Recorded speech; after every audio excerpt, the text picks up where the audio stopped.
for the day visiting various facilities, which are of particular interest to me given my departmental brief. I'm delighted that we have Councillor McCarthy here as well. She's here, over there. And Mary Baker, Councillor Mary Baker. And thank you for the invitation to be here and for taking the time out to have the opportunity to have this chat about areas of interest and to tell you a little bit about the work I'm doing and the challenges that are out there in relation to the issues I'm dealing with. Maybe just to say a little bit first of all about the department, to just paint a very quick picture to you. It is a new department. I'm the First Minister for Children and Youth Affairs that's at Cabinet, and that was a decision taken as a commitment to the programme for government. Very important, I think, in view of what we've learned about the experience of Irish children in over 17 reports. That was one of the main drivers of saying let's do better by our children, particularly the more vulnerable children. So we took about a year to get the department together. As you can imagine, we're bringing services from different areas together to form the department. There's a lot of legal work involved. Attorney General worked very hard with me to bring together education welfare services, Garda youth diversion programmes, family support services and child protection services in the department. So it's a new department, it's a small department. It's a budget of about 450 million. It's in charge of the child and family elements of the HSE, which has a budget of about 500, actually close to 600 million. So the overall budget we're dealing with is €1 billion, which goes to child and family services. Now, we also obviously invest in our children in all sorts of other ways. We invest in our children through child benefit, through direct income supports, through our education system, through our health system, and all of those services obviously continue. But my department has the responsibility for coordinating the services I mentioned, and also the money that we give to youth services in this country. We give about 51 million a year to our youth services, very innovative work going on around the country. And then I have responsibility for adoption and fostering. And if you're interested in any of those areas, we're delighted to have a discussion. Just to say to you, adoption is a very rapidly changing area at present. Just mention that for a moment. I attended an international conference that was held in Dublin last Friday, heard a review from countries all across Europe. And what you're seeing is a huge drop in the numbers of children who are available for adoption. You're seeing a move towards surrogacy because of the difficulties in really finding children and the whole legal difficulties of ensuring that children are available in the countries with bilaterals. And you're seeing a very big change. We have many Irish people who'd like to adopt. I probably have a list of 1,000 people easily next year, and we might only have 60 or 70 adoptions.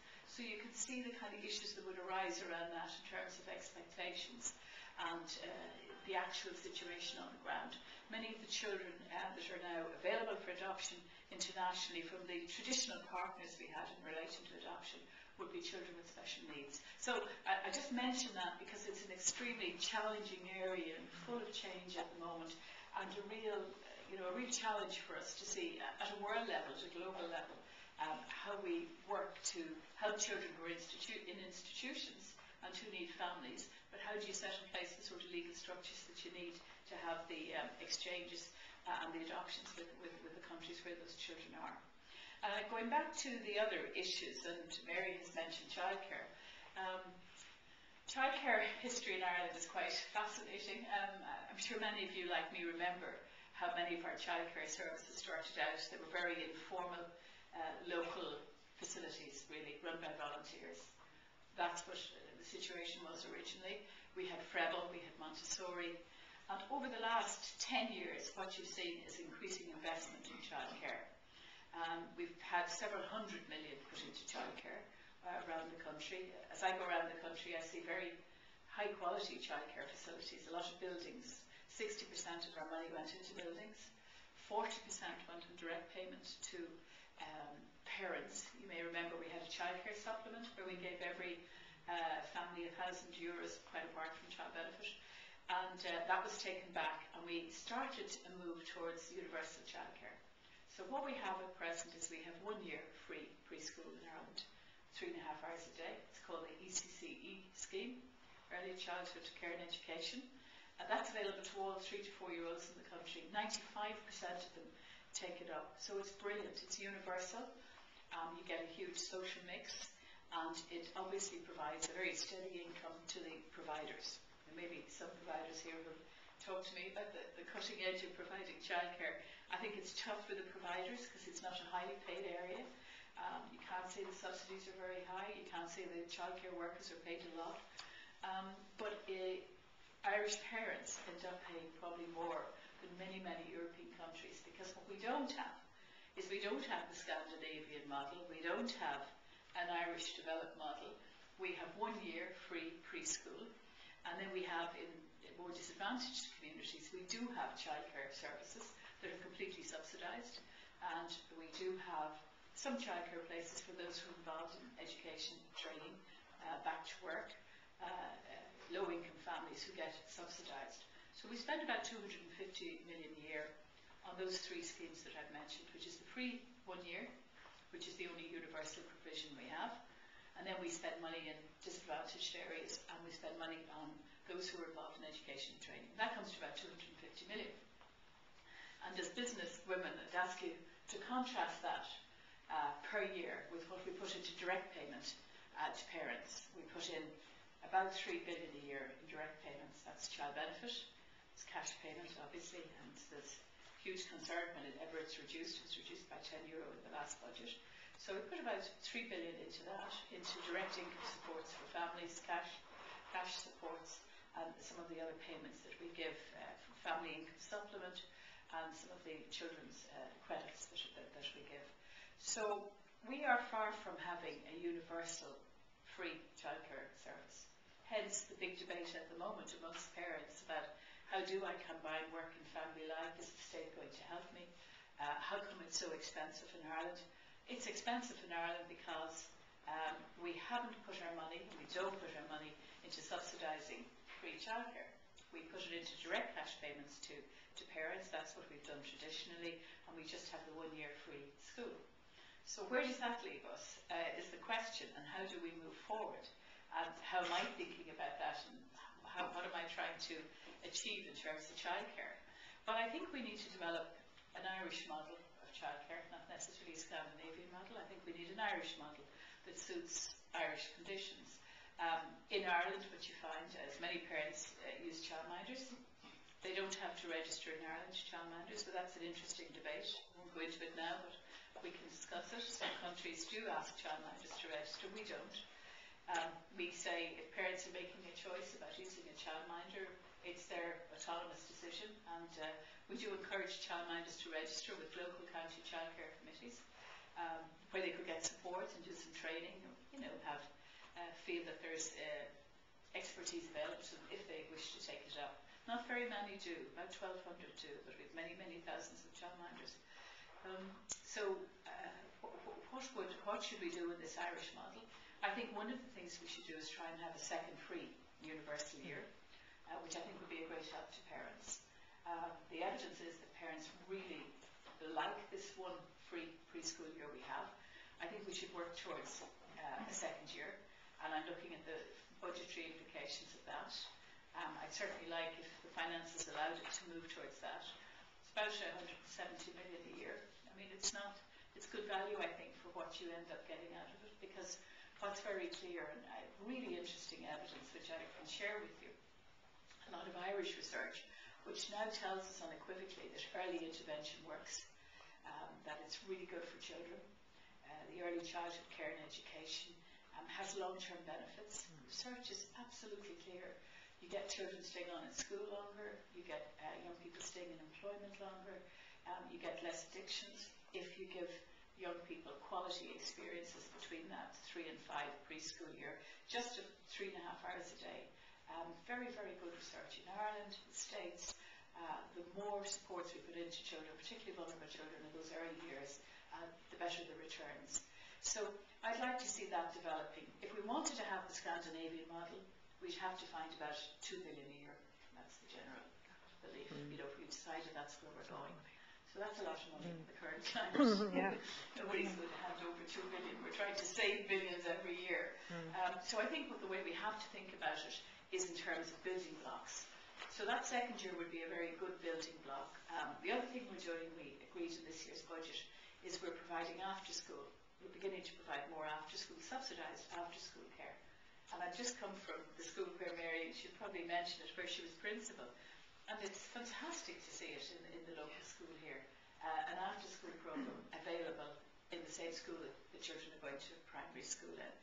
I talked to a lot of the parents there earlier. They don't have to collect the children and bring them somewhere else or get someone else to collect them. There's just this continuity of care, which is really brilliant. Primary school doing it, parents are paying for it themselves. So we're now bringing in a subsidised after-school childcare scheme for 6,000 places to begin with this year. And we have 7 pilot project areas commencing just in the next few weeks. So that will be help as well. Now the criteria around getting that, again, you have to be eligible, you need to be a lone parent or you're coming off long-term unemployed. It's an activation measure, effectively. It's not your universal childcare, which many people would like to see in after school. But again, it's a building block moving towards, I think, what could be a good Irish model in terms of building up the services. And I think the primary schools are a great place to provide that. Of course, private childcare providers can provide it, or community childcare as well. So, I mean, the statistics around it are fascinating in the sense that there's lots of money going directly to families. Now, many would say not enough, and that's a whole other political debate.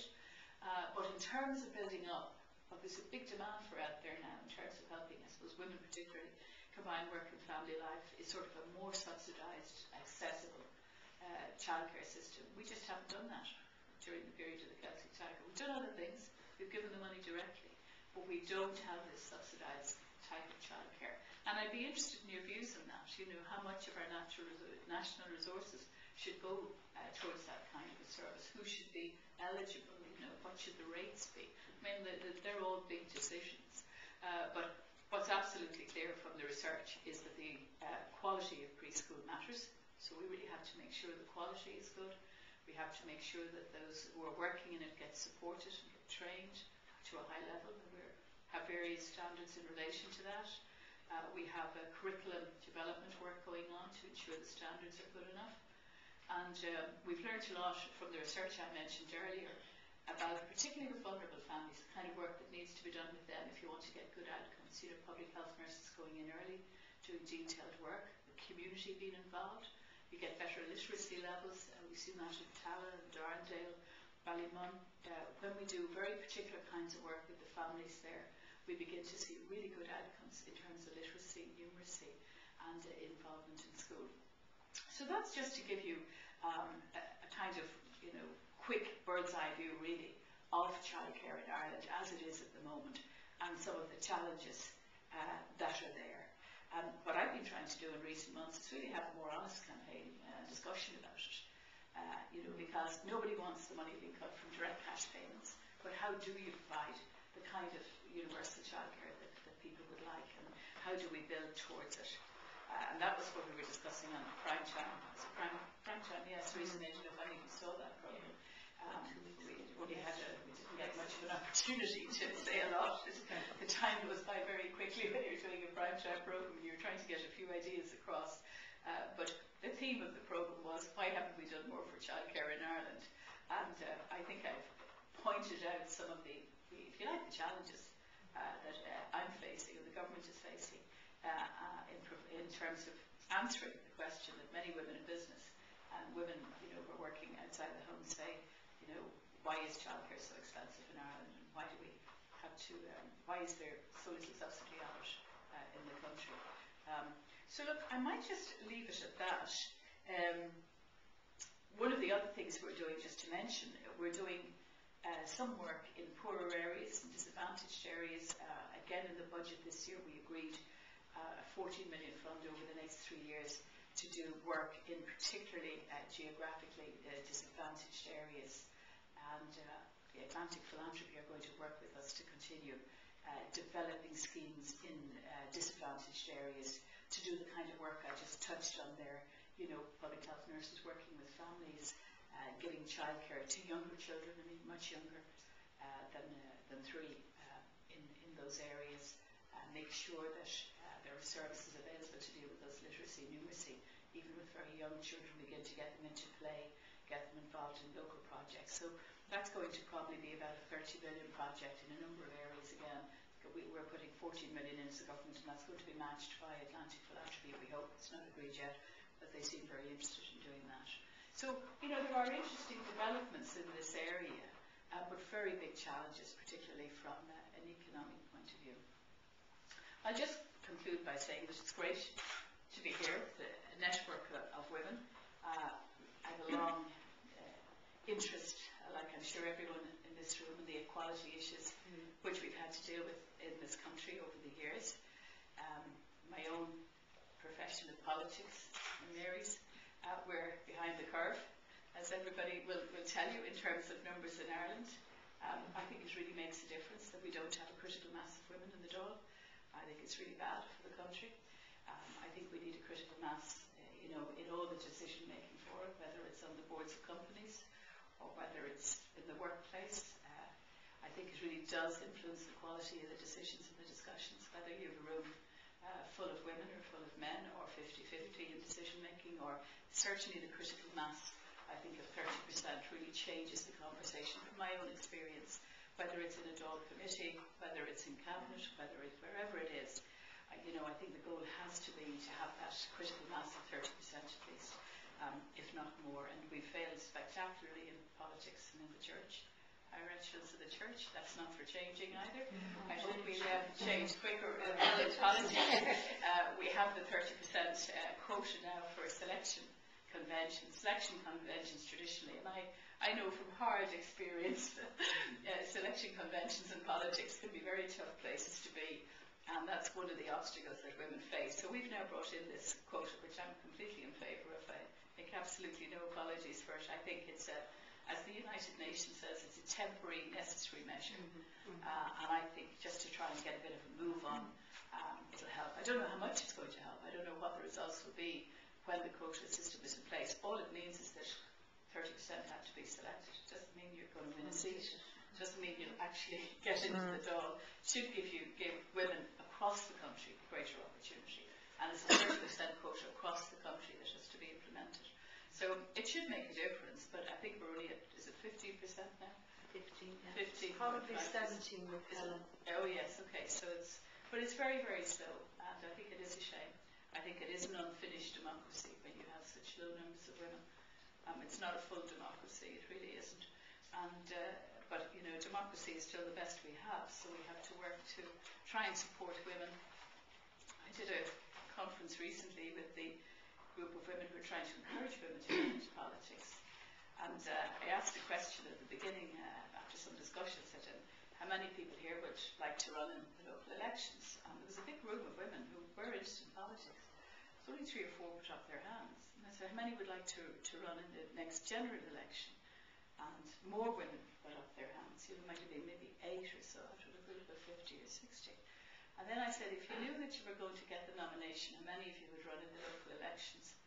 Far more hands went up. How many of you would get the nomination to run in the general? How many of you?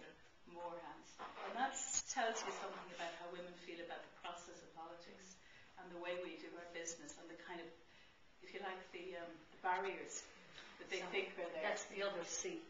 Yes. Conventions. That's right. So just there's a kind of a, if you like, a sense of that there's a challenge there that it just mightn't be worth taking on. It might take too long. And our councillors here would probably smile when they hear me saying that, because any woman in politics knows just how difficult that process can be. But I thought it was interesting from a room full of women who were actually interested in politics and who had gone to a seminar to discuss more women being involved. So they were a highly motivated group.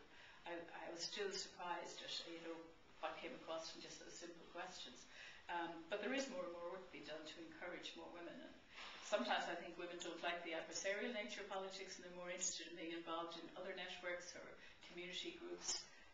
There is something about the way we do our business in politics that can be quite alienating, not just for women, but for men. But perhaps women feel that maybe they, it's the adversarial nature of it just isn't the best way of doing business, and maybe make a very practical decision that they prefer to put their energies elsewhere. But nonetheless, as I say, democracy is the best we have, and I certainly would like to see, a much greater number of women in the Dáil and in the Senate, and I do believe that it makes a difference. But we have made huge strides, obviously, in this country. You don't need me to tell you that. You're all evidence of that yourselves, and it's great to see the increasing number of women, whether it's in our universities, in our businesses, in our public life generally.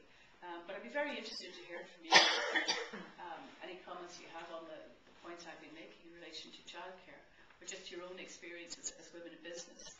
I haven't touched on the economy, but obviously it's been a very difficult time for business. We do feel that there's a lot of indicators that this is a tough year, but that we are beginning to turn the corner. If you look at the interest rates, that we're now being charged compared to before, it's a dramatic decrease. It is a sign of confidence in the country. We're able to borrow at such lower rates now than previously. I do think our international reputation, has been enhanced and restored, but I certainly wouldn't underestimate the difficulties, that business face and the ongoing issues about access to money and the banks, the role of banks still. There is obviously more work to be done, but we're very committed as government to, dealing with those challenges and trying to steer a very steady course. But it's not easy. We obviously have to deal with the issues in relation to the rejection of the Croke Park Agreement, and there's a lot else on the agenda as well. But look, thank you for being here tonight, for giving up your time to come on and have the opportunity to have a chat about these issues. Thanks very much indeed.